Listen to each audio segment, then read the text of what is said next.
Seja muito bem-vindo.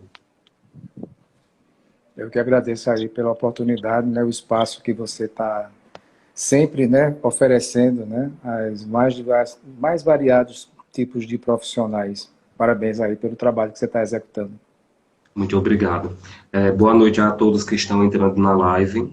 Antes de começarmos o nosso bate-papo acerca do tema saúde mental na quarentena, eu vou fazer uma breve apresentação do nosso entrevistado de hoje, Carlos Gonçalves, que é jornalista, pós-graduado em gestão empresarial, também é professor de Media Training de pós-graduação SESMAC e UFAL, atua por 22 anos como assessor de comunicação dos Correios e é psicólogo clínico com formação em terapia cognitiva comportamental. Seja muito bem-vindo mais uma vez a essa live.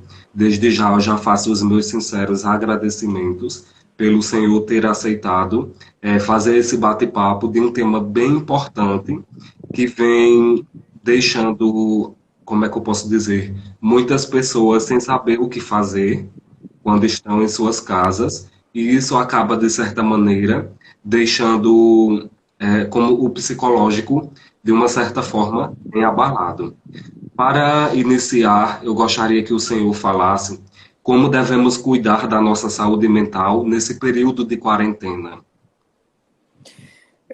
Como você falou aí, né, estamos vivendo um momento totalmente diferente. Mas se a gente for dar uma investigada no histórico de pandemias, já tivemos cólera, ebola, hanseníase, HIV, entre outras, né, pandemias. E estamos agora diante do Covid-19, né, com várias mortes, com pessoas realmente adoecendo.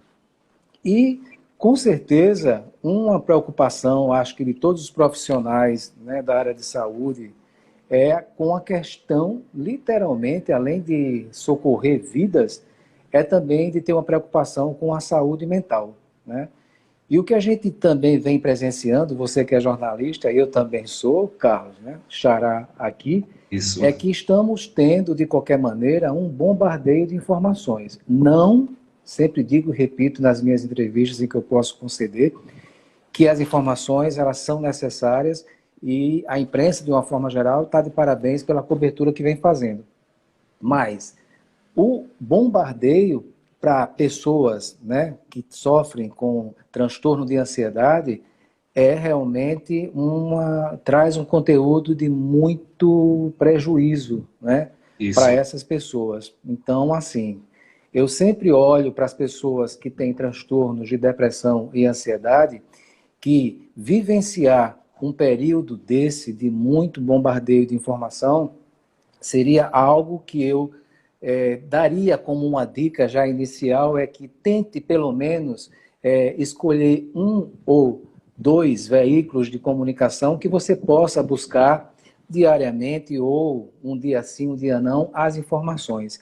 Mas não entrar num processo de obsessão, de ficar buscando o tempo todo as informações.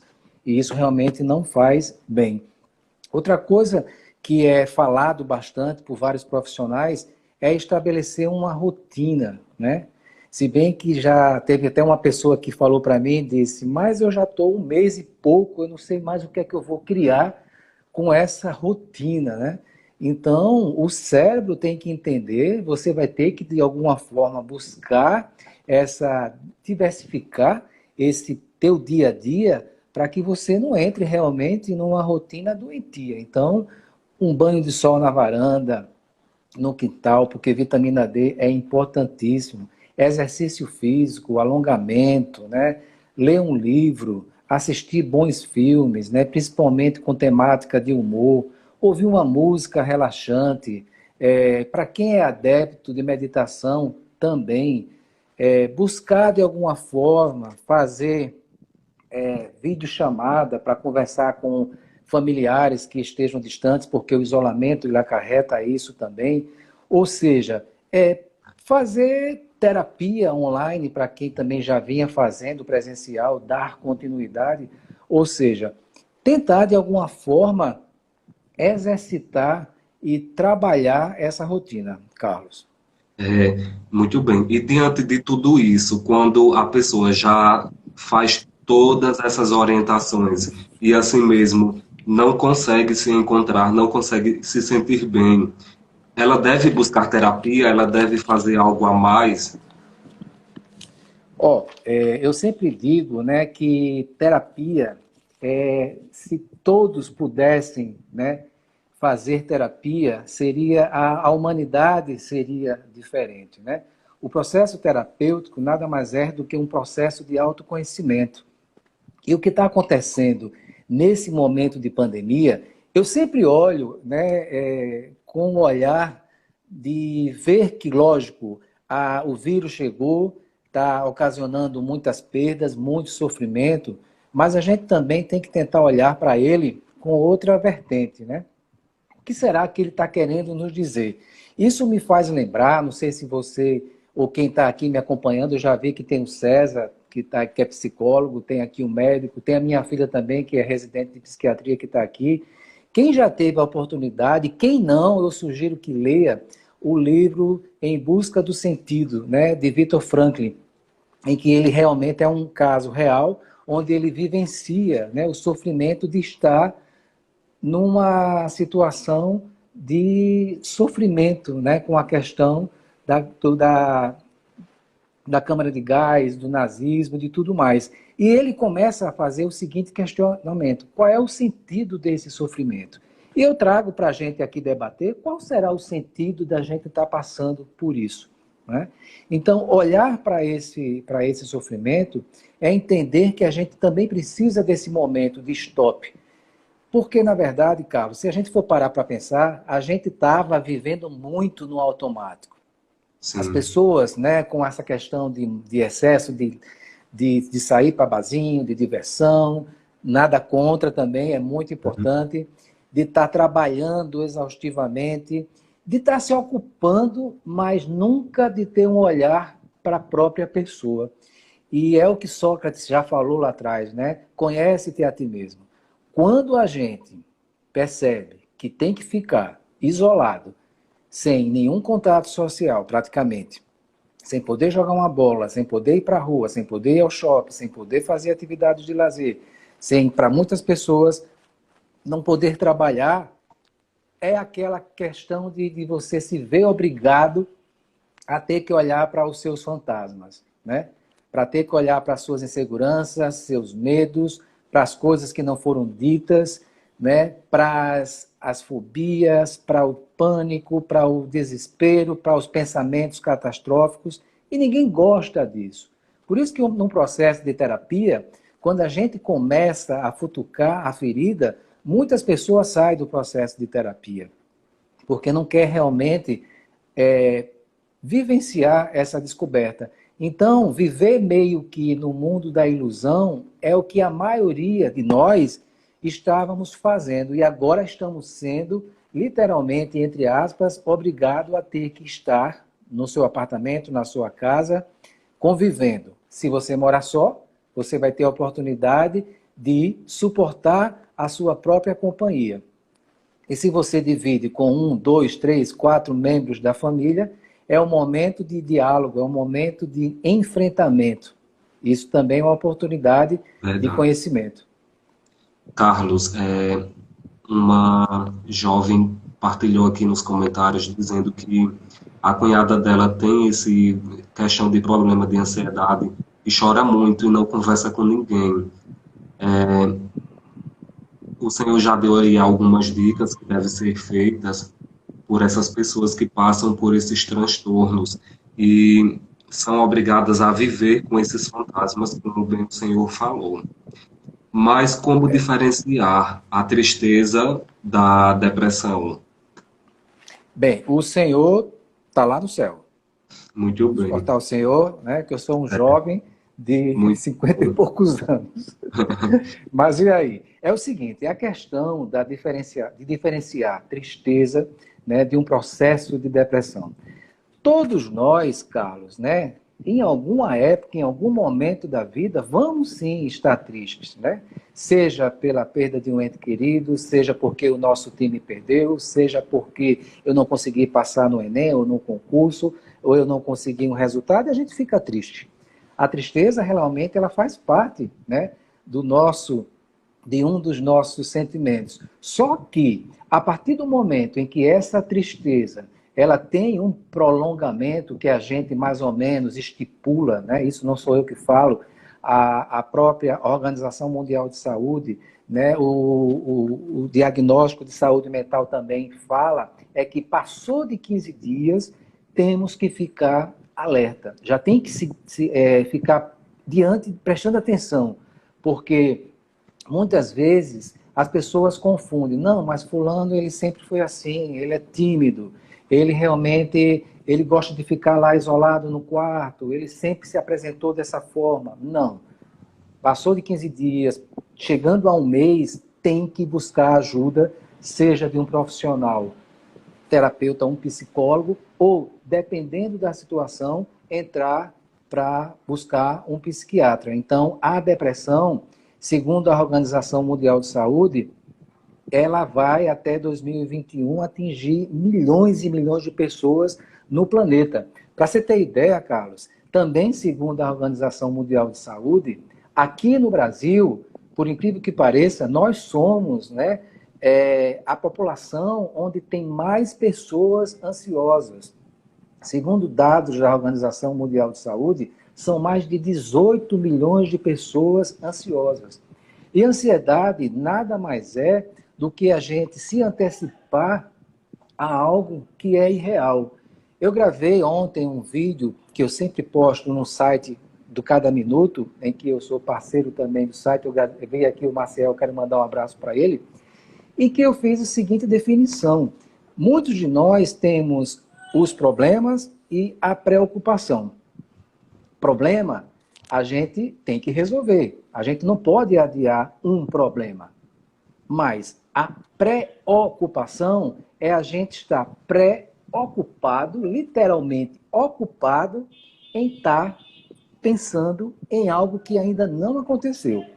Porém, nesse momento de pandemia, de muito desespero, de muita mensagens, imagens, né, informações que nós estamos recebendo da mídia de uma maneira geral, quem já tem o transtorno, a tendência também, segundo alguns profissionais, é que aumente ainda mais. Por quê? Um exemplo de uma pessoa ansiosa. Se eu vejo que um colega ou um parente meu, uma determinada pessoa foi acometido pela questão do vírus, eu já fico imaginando que algum membro da família também vai ter, ou que eu vou ter. Eu já começo a, dentro dos meus pensamentos, a construir que eu estou com febre, que acho que eu estou ficando resfriado, que eu estou sentindo moleza no corpo, que é o que a gente chama de somatização. A somatização, dentro da questão do processo de ansiedade, nada mais é do que a produção de pensamentos. Nós produzimos, Carlos, mais de 50 mil pensamentos por dia.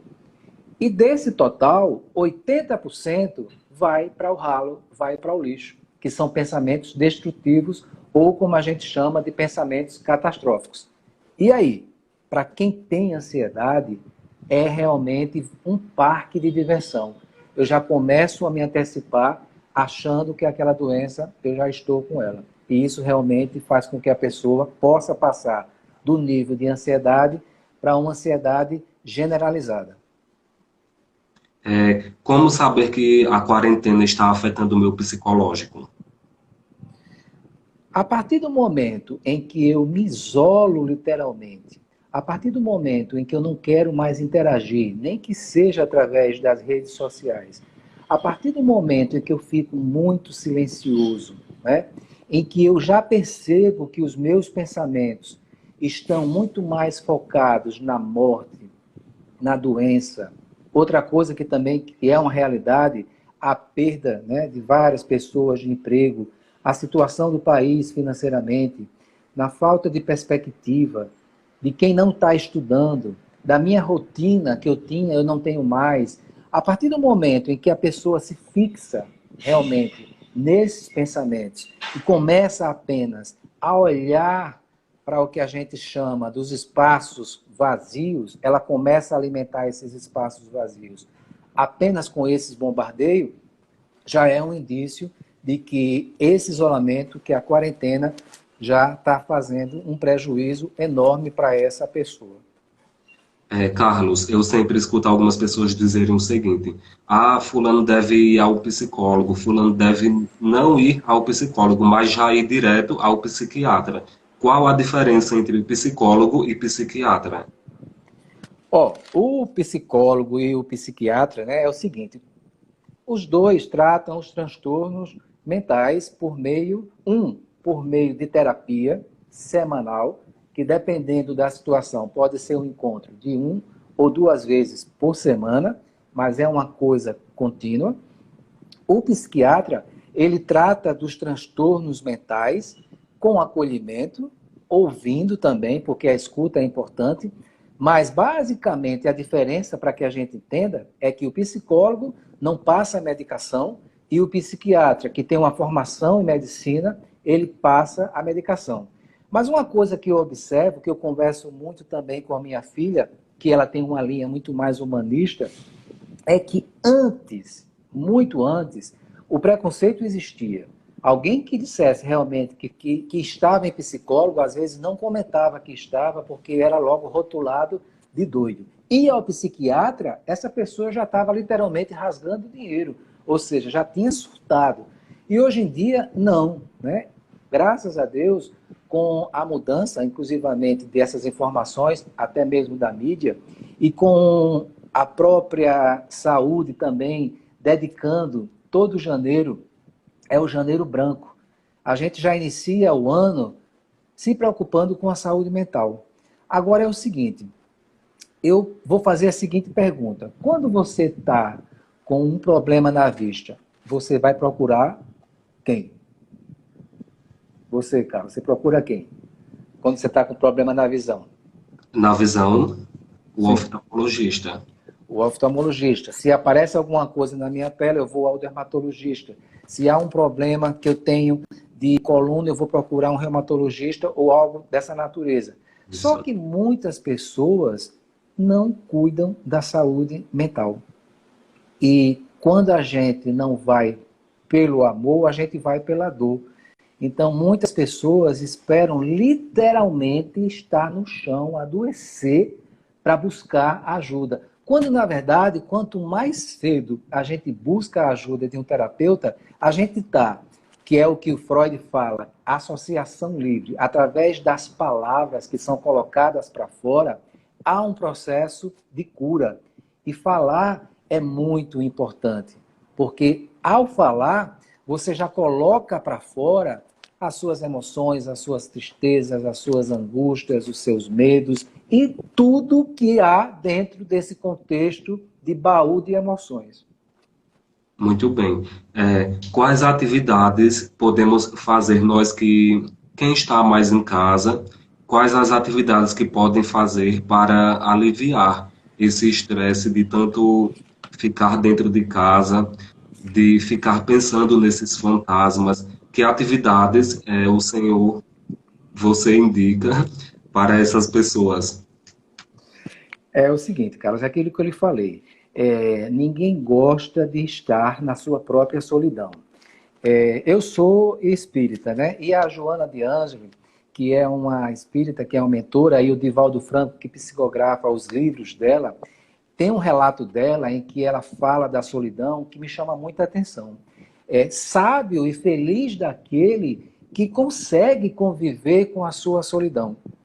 Porque a palavra solidão, ela nos remete a um coitado, a uma pessoa que não teve sorte no amor, a uma pessoa que sofre, a uma pessoa melancólica. E se a gente for parar, a solidão é o momento de você com você mesmo. É o momento de você literalmente parar e analisar o que está literalmente acontecendo comigo. O que acontece é que a gente não gosta de se ouvir. A gente prefere colocar debaixo do tapete.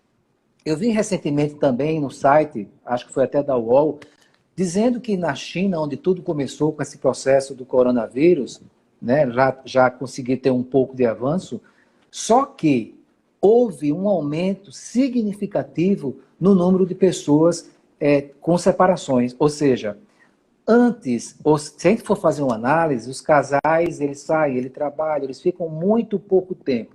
Então, aqueles problemas rotineiros que surgem, que são normais, acabam que eles não são colocados à mesa. E nesse momento de isolamento, é o momento de confronto, é o momento de olhar, é o momento de trazer à tona todas essas coisas que a gente esconde. Por isso que, dentro da nossa cultura, a gente ouve muito isso. Se a pessoa, um menino principalmente, né, de 6, 7 anos, ele volta de casa porque um coleguinha bateu nele, alguns pais, eu ouço até hoje, volta e bate, né, porque não admito que você venha para cá chorando. Homem não chora. Então, a gente já começa a colocar os nossos sentimentos, as nossas angústias, as nossas frustrações, o pânico de que não, nós não podemos mostrar nossa fragilidade. E aí a gente vai se colocando numa armadura, né, de fortalecimento e, de repente, diante das dificuldades, porque a vida é literalmente uma escola onde a gente vai vivenciar, né, as nossas experiências de vida, muitas pessoas não conseguem, né, ter esse embate, porque todos os medos, todas as coisas que não foram faladas dele com ele mesmo, acabam enterrando e aí sim surgindo transtornos, surgindo neuroses e, em alguns casos, né, a questão da psicose. Carlos, o que se entende por saúde mental? Não existe uma definição concreta de saúde mental, mas na minha concepção, eu analiso que saúde mental é você estar bem com você. É você saber lidar com as suas emoções. É também lidar com as emoções desagradáveis. Ninguém gosta de infelicidade, né? A gente gosta de alegria, a gente gosta de estar com o outro, a gente gosta de harmonia, mas a vida não é só feita desse parque de diversão, né, onde tem só brincadeiras divertidas. A vida é feita de tristeza, de ódio, de raiva, de rancor, de mágoa, de frustração, de medo. E todas essas emoções, como eu falei anteriormente, quando elas não são elaboradas, quando não há uma homeostase, quando não há um equilíbrio, aí sim há o adoecimento da saúde mental. Então, na minha concepção, ter uma saúde mental é ter uma preocupação com você mesmo, mas não apenas no sentido de olhar para o externo. Ah, apareceu essa espinha ou um negócio, eu vou tirar. Né? Ah, apareceu um caroço, eu vou lá e faço isso. Não, é a gente ter a oportunidade de olhar internamente, fazer um mergulho interno. Isso aí é para poucas pessoas, mas que, se a gente bem soubesse, estamos tendo a oportunidade de vivenciar. Todos os dias nos é dado uma página em branco. Eu sempre digo isso muitas vezes em processo de quem está em terapia. O que é que eu estou escrevendo no processo de evolução da minha vida nas páginas em branco?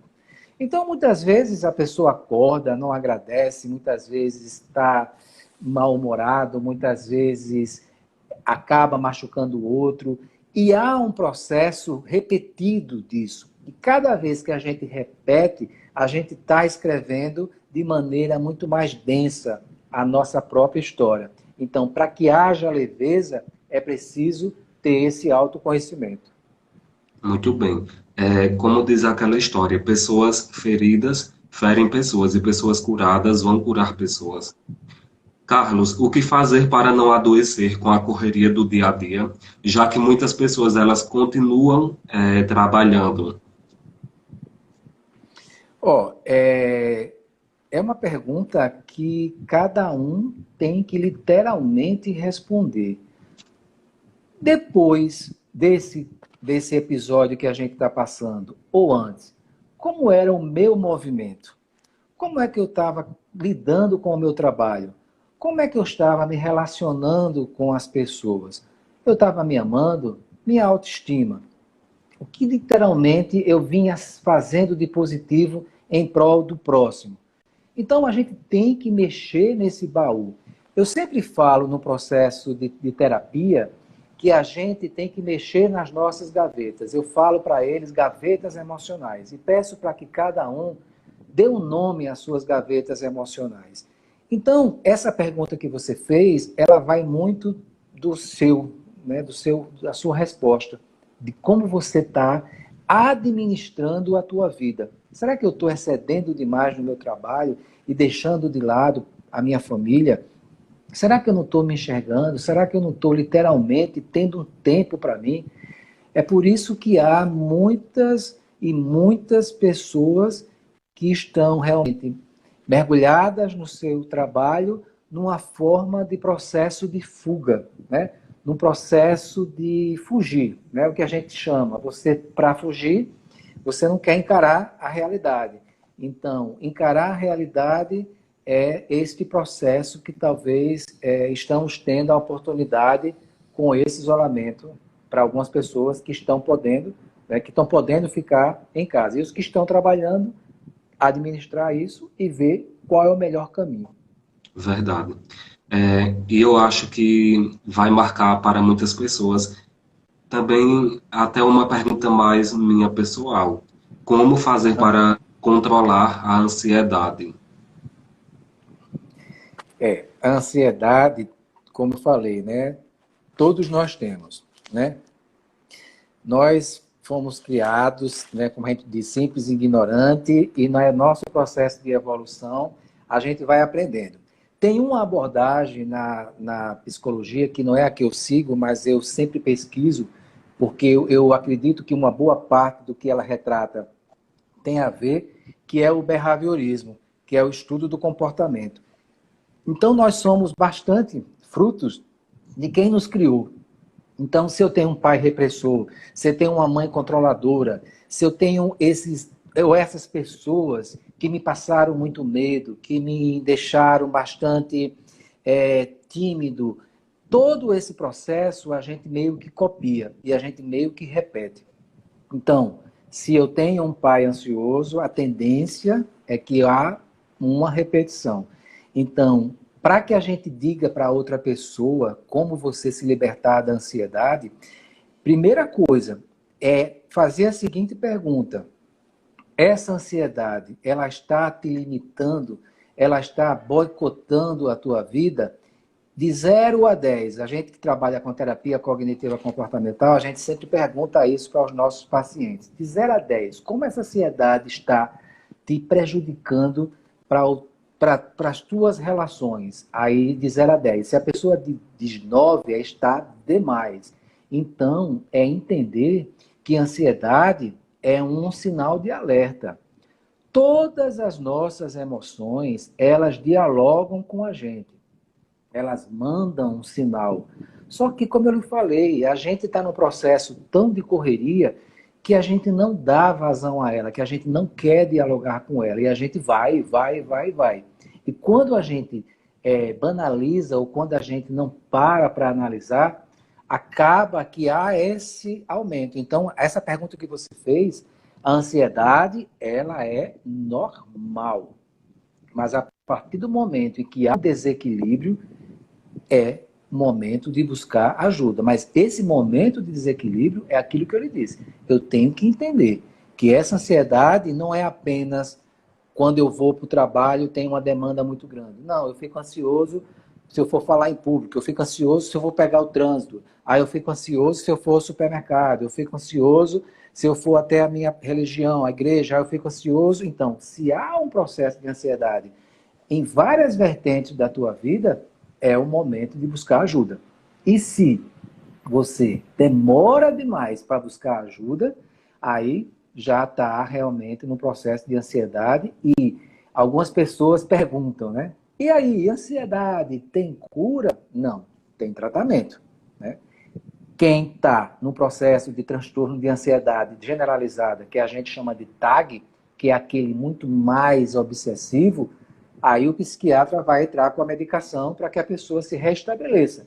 Mas junto com a terapia, porque a ansiedade é a preocupação, como eu lhe falei, é a antecipação de um medo irreal que você traz para o aqui e agora. Parece que tem uma Certo. pergunta aqui da Graça. Isso. Ela fala que tem ouvido muitos relatos de impaciência nesse momento. Aí ela pergunta aqui, principalmente dos pais em relação aos filhos, e pergunta se há algum impacto em relação a isso, na questão desse É, diálogo.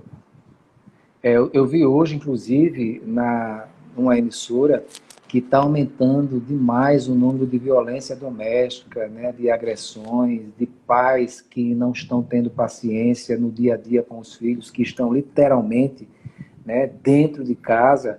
E às vezes esse pai perdeu o emprego, às vezes essa mãe também está desempregada, e vem a questão do coronavírus, vem a questão do medo de que possa adquirir a doença. Então, há uma situação muito impactante aí.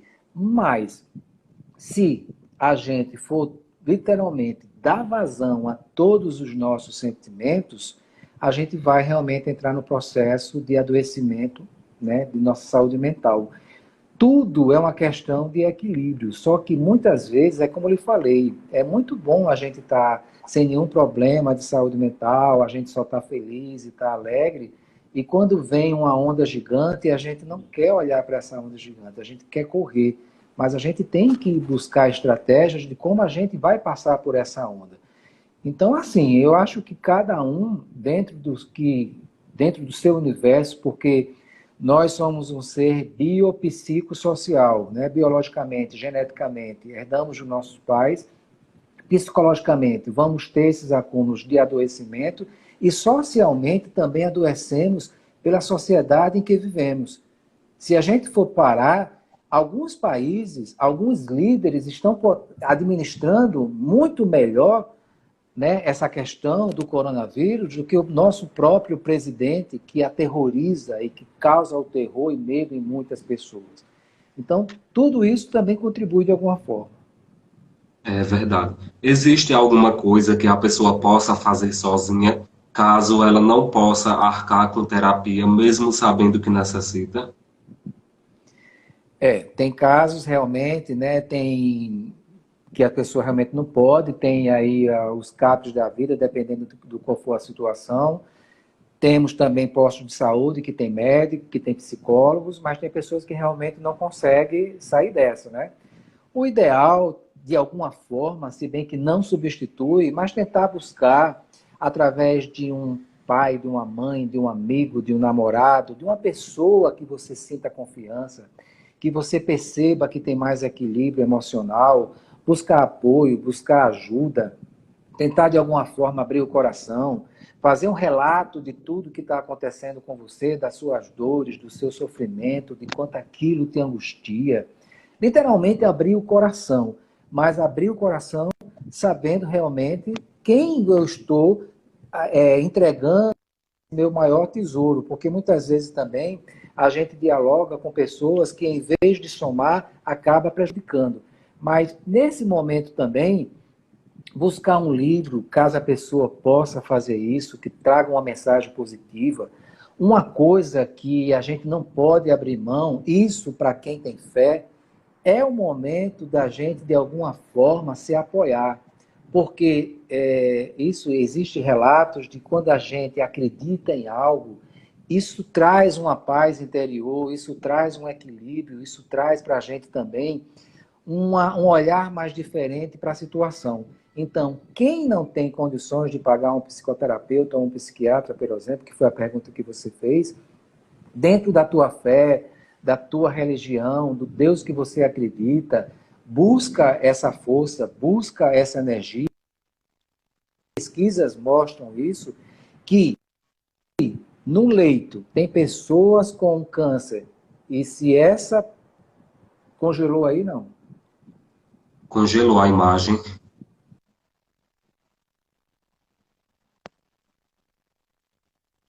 Está restabelecendo. Só não consigo ouvir sua voz.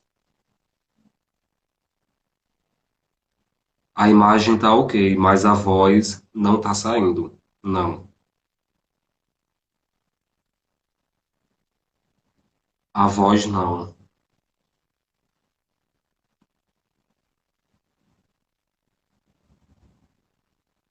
Não. A imagem tá tudo ok. Agora a voz não tá saindo.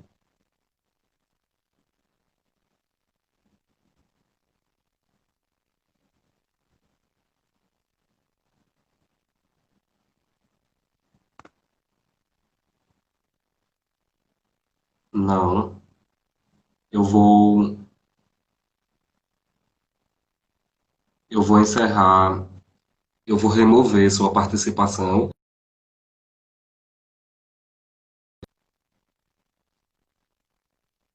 Tivemos um probleminha, na transmissão com o Carlos, o psicólogo entrevistado da noite, mas o sinal já vai ser restabelecido e ele vai continuar a participação aqui nessa live em relação à saúde mental na quarentena. Vão mandando também as perguntas de vocês, tá? Como muita gente já vem mandando aí. Vamos esperar ele responder a solicitação. Ok? Ok, Som, tá ouvindo? sim.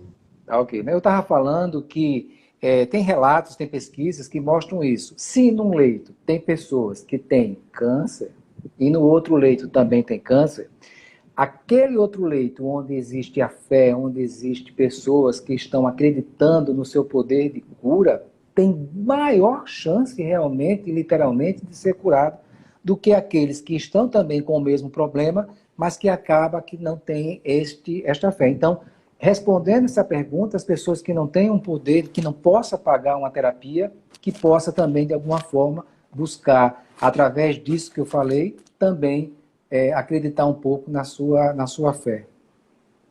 Isso foi a resposta da pergunta de uma menina que perguntou aqui se é importante ter fé nesse momento. Então, já foi É respondido. importantíssimo. É E importantíssimo. o que fazer quando estamos em um momento de crise? Eu sempre olho crise como uma oportunidade de transformação.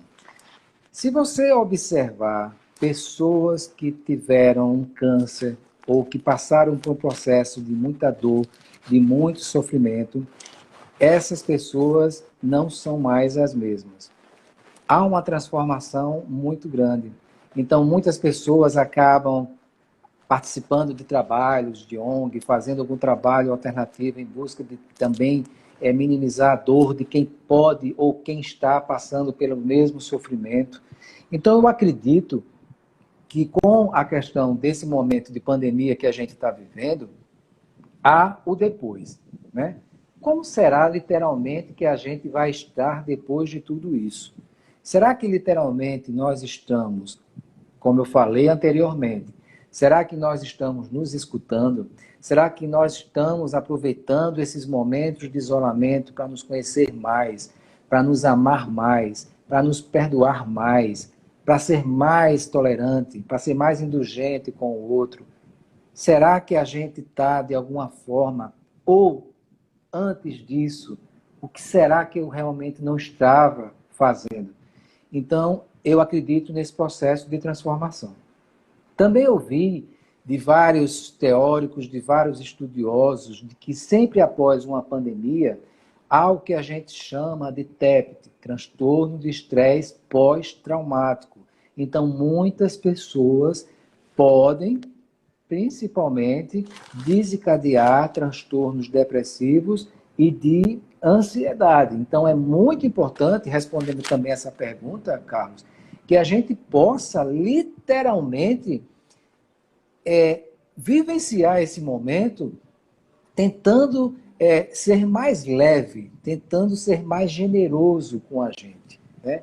É engraçado que muitas vezes, né, é como a gente receber alguém em casa, né? Geralmente, quando a gente recebe uma visita, a gente tenta arrumar a casa, tenta oferecer a melhor sobremesa, o melhor jantar, o melhor almoço.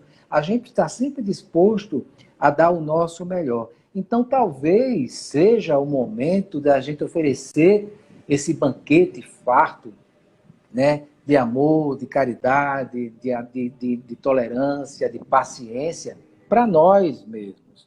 Talvez seja esse o recado que eu faço à interpretação. Carlos, muitos de nós temos alguns amigos que necessitam de fazer terapia, mas não sabem como pedir, como chegar até essa pessoa e dizer que realmente ela está precisando, sem ser como uma ofensa para ela, como assim algumas pessoas dizem ser. É como eu lhe falei, né? Eu acredito que de 10 anos para cá houve uma mudança muito positiva. Então, hoje, fazer terapia é um processo realmente de busca, de conhecimento, de liberdade, né? De várias perspectivas.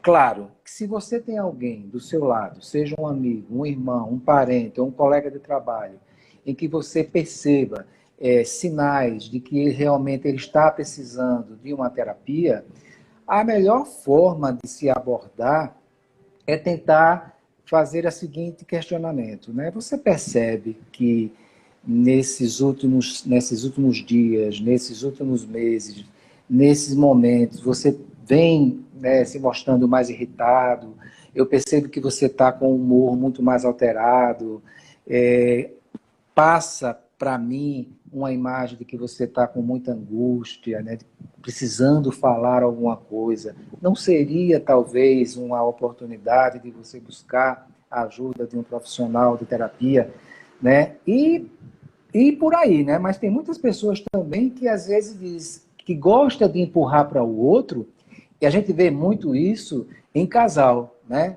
Quando uma crise, que é o que você perguntou, ela acontece, há o dedinho que a gente aponta sempre para o outro. É você que está precisando de terapia, porque é você que não ouve, é você que é intolerante, é você que é impaciente, e a gente nunca se observa. Então, se há a oportunidade de processo de terapia, que possamos fazer dessa forma, dessa maneira.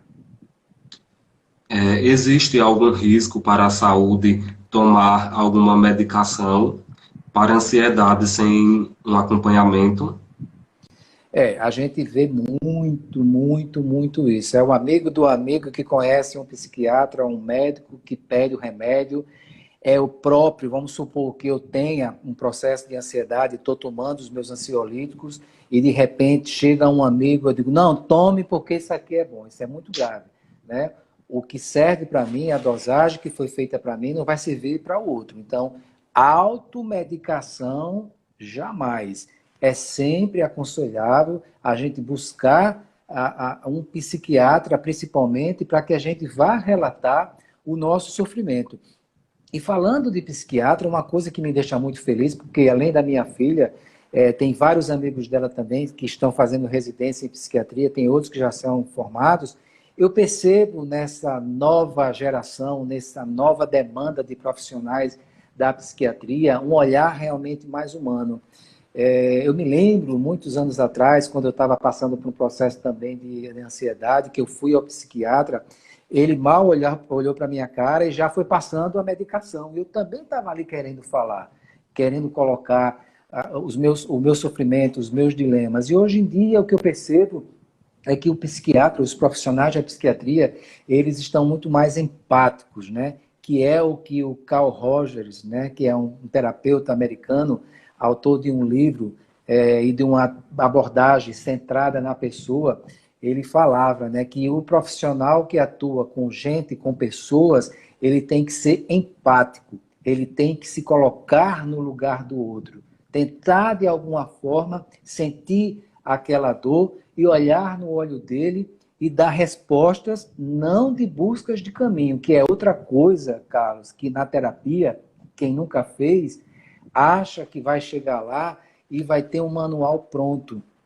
Um exemplo, se você está com um problema de relacionamento, você vai ter respostas que o terapeuta vai formular e vai dar para você e você já vai sair por escrito. Não, pelo contrário, ele vai apenas instigar processos internos seus que você vai, de alguma forma, colocando a partir de cada sessão para fora.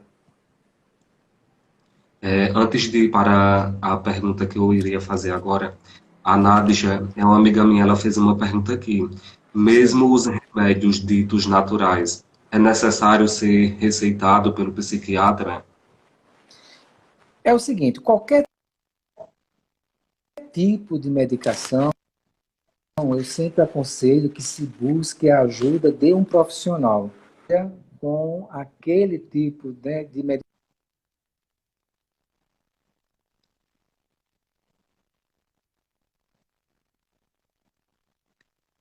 A voz não está saindo.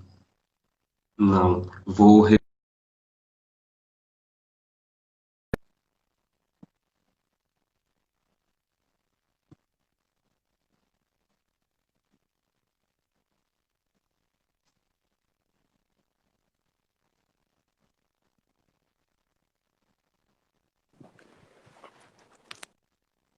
Som, ok? Ok. Certo. Pode formular outra pergunta. Pronto. Quando tudo parece estar fora de ordem na família, em casa, no trabalho, no amor, o que fazer? Tem vários teóricos, quando a gente estuda a psicologia, que diz que todo o nosso adoecimento, ele surge, né? Então, a gente, né, tem família que é uma família mais... Tá. Tá travando. Ainda. Vou repetir novamente. Vamos ver se restabeleceu.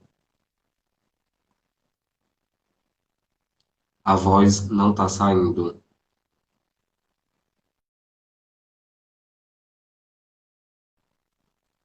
Estamos tendo alguns equívocos na live, mas já vai ser restabelecido o sinal. Som, ok? Ok. Então, todo o nosso processo de adoecimento começa literalmente dentro de casa, da forma em que a gente dialoga com os nossos pais, com os nossos irmãos. Se nós recebemos muitos nãos, muitos sim, se não aprendemos com frustração, né? Se a gente for... Verdade.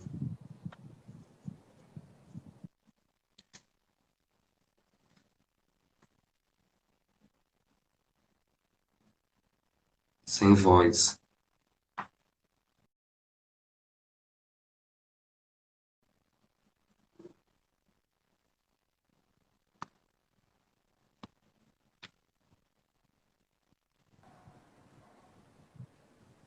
Oi, som, ok? Ok. Está caindo bastante, né? Então, assim, todo o nosso processo de adoecimento começa dentro da nossa relação familiar. Se nós temos uma acolhida, se nós temos mais empatia, se nós temos oportunidade de falar, né, desde criança e não ficar muda porque o pai ou a mãe obrigou a não ter que falar, a ter que congelar os nossos sentimentos, a não ter que dizer que tem medo, há outros tipos de sentimentos que a gente tinha que literalmente colocar debaixo, né, do tapete. Então, todo esse processo vai depender muito da maneira em que a gente, de alguma forma, foi educado. Então, esse sofrimento passa por aí.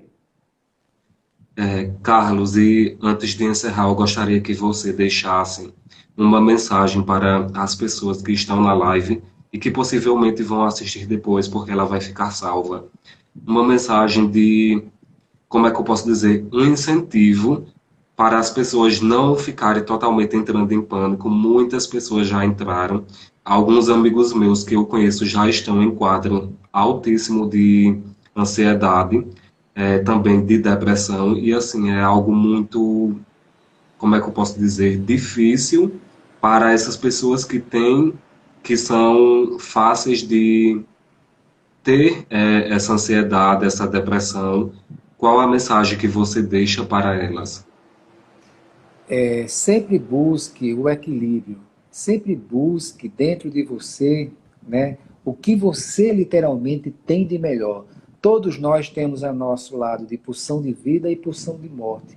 tente muito intensificar a sua pulsão de vida, que é ser mais amoroso com os outros, com você, ser mais leve, ser mais generoso, né? Amar mais, aceitar um pouco mais que a vida, ela é literalmente uma roda gigante, ela é de altos e baixos, que em alguns momentos vamos estar tristes, em alguns momentos vamos estar felizes. E que diante de um problema que nós estamos passando, como essa pandemia, o desespero, ele vai nos aproximar ao transtorno de ansiedade e pode nos levar também ao transtorno de depressão.